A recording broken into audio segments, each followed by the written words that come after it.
नमस्कार, यो मगन्ते टेलिभिजन हो। आजको हास्य समाचार लिएर मगन्ते प्रसाद मगन्ते आएको छु। आजको बुलेटिन यति रसिलो छ कि तपाईको पेटमा हाँसोको भकारी फुट्नेछ। आजको समाचार सुरु गरौँ प्रमुख समाचारबाट। पोखरामा फेवाताल डुङ्गा ड्रिफ्टिङ च्याम्पियनसिप सुरु। ललितपुरमा भूकम्प डान्सको नयाँ ट्रेन्ड। नुहाउन खोज्दा बाथरुममै बरफ बनेका युवकको उद्धार। धरानमा ढिँडो खाने विश्व कीर्तिमानको प्रयास। भक्तहरूले भगवानलाई प्रसादको सट्टा वाइफाईको पासपोर्ट चढाए। अनि खेलकुद समाचारमा चेपी झोलीज्यूको ऐतिहासिक जित। झरेन्द्र गोदीलाई गफमै पछारेर जिते 5 स्वर्ण। अब सुन्नुहोस् समाचार विस्तारमा। पोखरामा फेवाताल डुङ्गा ड्रिफ्टिङ च्याम्पियनसिप सुरु भएको आयोजकहरूले घोषणा गरेका छन्। अब डुङ्गा ड्राइभरहरूले फेवातालमा टोकियो ड्रिफ्ट स्टाइलमा डुङ्गा कुदाउन पर्नेछ। अनि विजेतालाई पुरस्कार स्वरूप 1 बोरा माछा। अब लागौं ललितपुरतर्फ। ललितपुरमा भूकम्प डान्सको नयाँ ट्रेन्ड सुरु भएको छ। हरेक पटक 4.5 रिक्टर माथिको भूकम्प गएपछि मान्छेहरू सडकमा निस्केर भुइँचालो डान्स गर्न थालेका छन्। टिकटकमा भूकम्प भाइरल भइरहेको छ।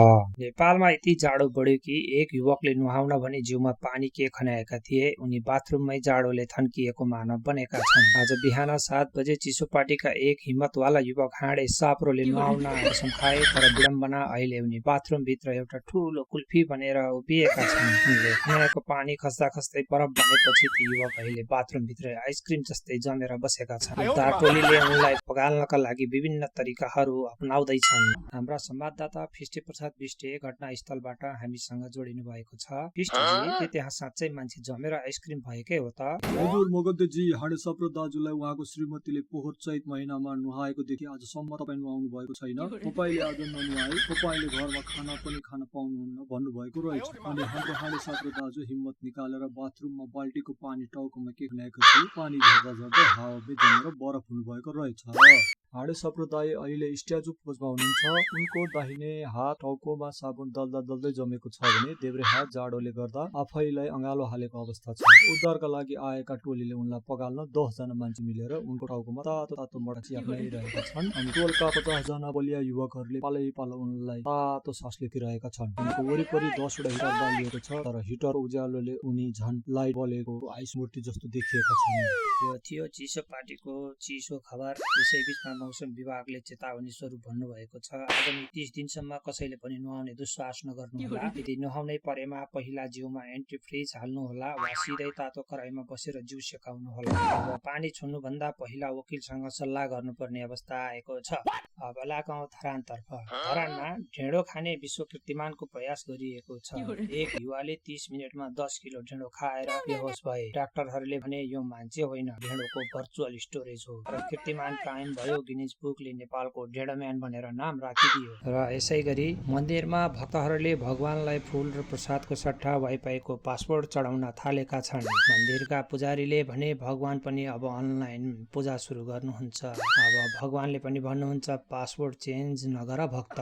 अब खेलकुद सम्बन्धी समाचार। विश्व खेलकुदको इतिहासमा आज एउटा नयाँ अध्याय थपिएको छ। हालै सम्पन्न अन्तर्राष्ट्रिय गफाडी वर्ल्ड कपको फाइनलमा चोपाल देशका तर्फबाट खेल्नुभएका चेपी झोलीज्यूले निकाल देशको प्रधानमन्त्री झरेन्द्र गोदीलाई गफको मैदानमा निकै पछाडि पार्दै 5 वटा स्वर्ण पदक जितेर नयाँ विश्व कीर्तिमान कायम गर्नुभएको छ। खेल सुरु हुने बित्तिकै झरेन्द्र गोदीले डिजिटल निकाल र 5 ट्रिलियन इकोनोमीको बल फाल्नु भएको थियो। तर झोलीज्यूले क्रिजमा उभिने बित्तिकै घर घरमा ग्यासको पाइप र प्रशान्त महासागरमा आफ्नै पानी जहाजको यस्तो बाउन्सर प्रहार गर्नुभयो कि गोदीजी हेरेको हेरै हुनुभयो। निर्णायक मण्डलका अनुसार झोलीज्यूले निम्न विधाहरूमा स्वर्ण पदक हात पार्नु भएको हो। रेलवे विधा। काठमाडौँमा हर्न बजाउँदै गुड्ने रेलको गफमा पहिलो स्वर्ण। उखान टुक्काको प्रयोग गरी विपक्षीको साटो उडाएकोमा दोस्रो स्वर्ण। स्वास्थ्य विधा। बेसार पानीले कोरोना भगाउने अन्तर्राष्ट्रिय फर्मुला दिए बापत तेस्रो स्वर्ण। भूगोल विधा। अयोध्याको असली लोकेसन पत्ता लगाएकोमा चौथो स्वर्ण। र 5औं विधामा सुत्ने बेलामा पनि गफ गर्न सक्ने अद्भुत क्षमताका लागि 5औं स्वर्ण पदक प्राप्त गर्नुभएको छ। खेल हारेपछि झरेन्द्र गोदीजीले हाँस्दै भन्नुभयो, मलाई लाग्थ्यो म मात्रै गफमा माहिर छु, तर झोलीजी त गफको पनि गफाडी निस्किनु भयो। मलाई लाग्थ्यो म मात्रै गफमा माहिर छु, तर झोलीजी त गफको पनि गफाडी निस्कनु भयो। यो ऐतिहासिक जितपछि अब चौपाल देशका हरेक चिया पसलमा गफ उत्सव मनाइने भएको छ। पदक वितरण समारोहमा झोलेज्यूले भन्नुभयो, यो त ट्रेलर मात्रै हो, अर्को पटक म मंगल ग्रहमा चौपाल देशको झण्डा गाड्ने गफ गरेर 10 वटा स्वर्ण ल्याउँछु।